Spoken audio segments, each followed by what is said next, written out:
Hey, this is Sky. Welcome to my YouTube channel. Go check out my website at skyazrael.com. Let's get into today's topic. I want to talk about finding yourself. How do I find myself? It's a question a lot of young people want to know, even some old people. Some guys my age really haven't found themselves. Maybe they've settled into who they are, but have always kind of felt lost. I felt this way when I was younger. I didn't really verbalize myself as, I wouldn't say, oh, I'm lost. Nice to meet you, I'm lost.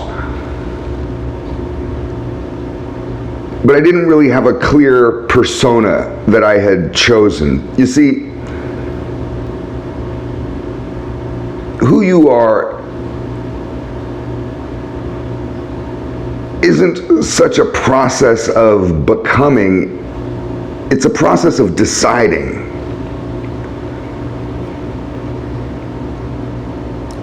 When I think about becoming who I am, I think about the totality of experiences, the things that have happened to me and happened around me, the people that have had effect on me. I think of a bunch of external factors that have had an effect on me, and my response to those external factors has molded me into who I am. That to me is as articulate as I can be right now about becoming. But I think who you are is a process of deciding. You decide who you are. You choose who you're going to be in this life. You may choose to be a victim. You may choose to be a criminal. You may choose to be a drug addict. You could choose to be a womanizer. Choose to be an asshole. You can choose the opposite of all those things. People don't like to think their response to trauma is a choice. But I've been in scenarios where shooting, like when guns are going off. And it's interesting to me, not only to witness my own reaction, but to see how different other people react. How we react when shots are being fired in our direction is a choice, even if you've been told or trained what to do. When shit goes down, and I find this all the time, when shit hits the fan, that's when you really find out who you really are and how strong you really are. It's easy to go around saying, I'm so strong, I got my shit together, I'm so with it, when it's in a time of peace. But when it's in a time of war, you find out what kind of warrior you really are. I've been reminded of this, how weak I am many times.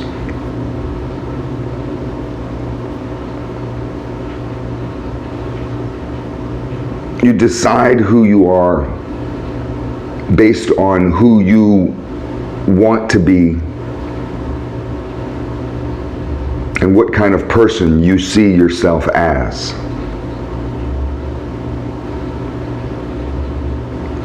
I used to see myself as a bad person, and I acted that out. I embraced that in a weird, bizarre way.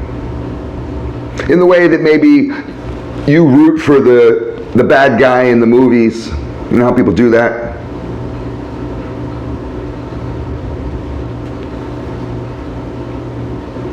I had always idolized that brand of masculinity, which is a fake brand of masculinity. It's a mimicry. The tough guy in the streets, this Scarface kind of mentality, that kind of person, that's whether it's Hollywood or real, it's a mimicry on both levels. It's not real masculinity. That's not what a real man is. It was explained perfectly in that movie, A Bronx Tale, with Robert De Niro.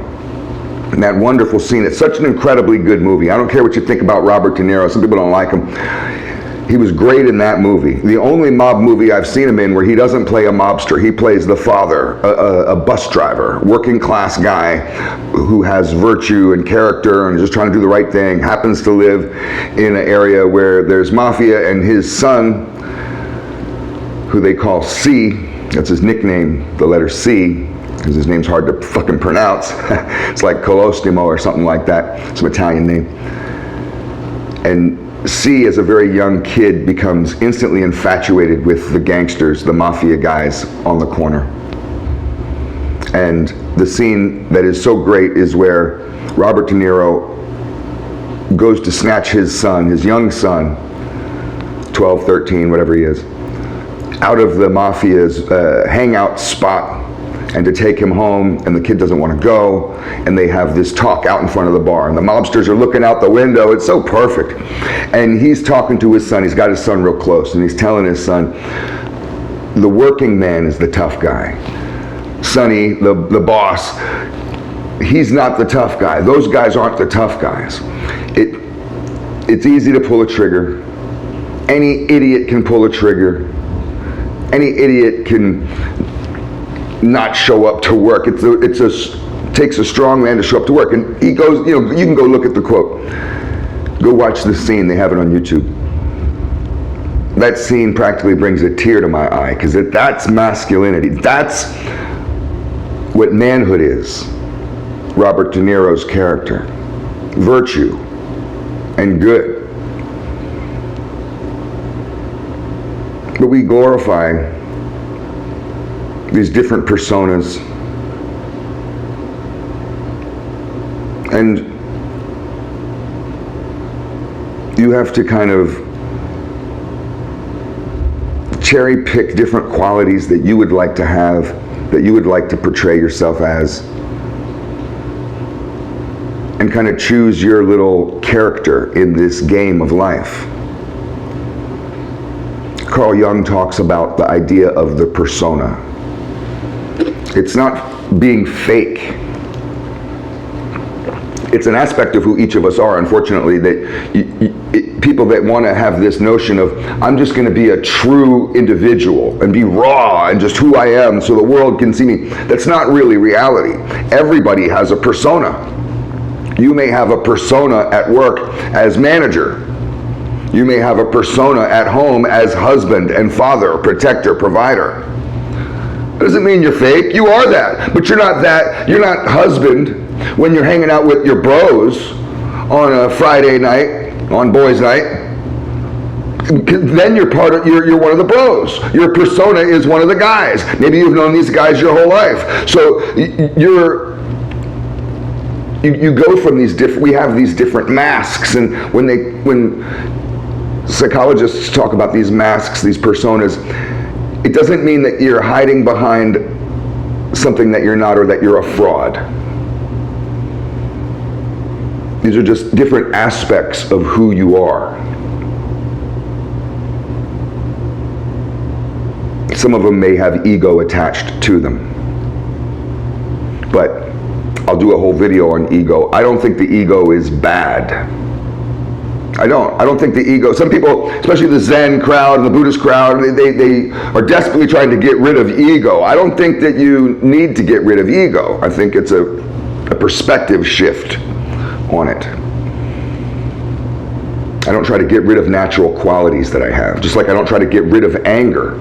There's a lot of people, especially heavy-duty religious people, they talk about how you should just completely get rid of anger, and anger in itself is weakness. There's a brand of oddball kind of pop psychology going around on the internet right now, and I've heard about this a lot, where to get angry in any way is looked at as some sort of weakness. It's a natural emotion. You're born with it. I don't believe in going through our programs that we're sold with and somehow deleting them. There's certain things that should stay on the computer. Leave that alone. Don't delete that. You'll fuck up all the rest of the files. Leave that alone. You may have to learn how to use that program. If you don't know what that fucking program's for, you've been using it wrong your whole goddamn life. You've been using anger wrong. You use anger to your advantage. We have it. Learn how to master it. Just like with this inner monster. You may have a demon inside of you that scares you. I did for years. The demon inside of me scared me to death. And it should scare everybody else too. As I got stronger, I became a better master. This is what self-mastery is about. And I mastered that monster. I didn't get rid of it. You start getting rid of these things, deleting these programs out of your system, you become a weak little bitch. So in order to find out who you are, to decide who you are, as we have understood this to be, you decide who you are. You have to go through a life of exploring. You don't start the game with a finished character. You build your character throughout the game. You decide on a basic framework for I'm going to be a warrior. I'm going to be righteous. I'm going to be bad. We decide these. I've decided many of those and explored them as far as I could go. And one of my problems with this is I felt lost because I spent a lot of time giving up everything, deleting all my files, just being nothing and rebuilding myself and saying, okay, I'm going to have to now find a new direction and go completely different direction. But I've learned now that it's all about course correcting, not about redirecting, but course correcting. So you can course correct slightly, because if you sail a boat, which I've done sailing extensively when I was younger, it's easy to go off course, especially if you don't have any kind of electronic kind of bullshit, navigational bullshit. You're just navigating by the horizon and the sun and all that. It's easy to go off course. You have to constantly course correct. The person steering the ship or with the rudder, you got to constantly be trying to steer that nose towards the point that you're looking at on the horizon, because you will go off.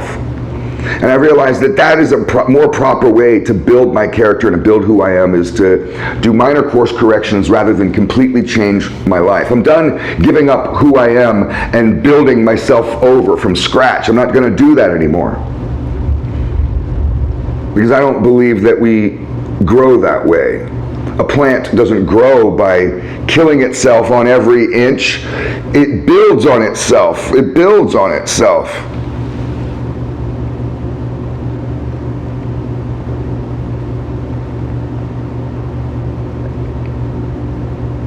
Actually, I have a lot more notes on this. Let me just stop here. We can just cut it off here. It's a great place to stop, because I'm going to add a whole new element to this that may rock your world, but the video's already getting long. I'll do a part 2 on how to find yourself at a later point. It's all just food for thought. I hope that somebody got something out of this.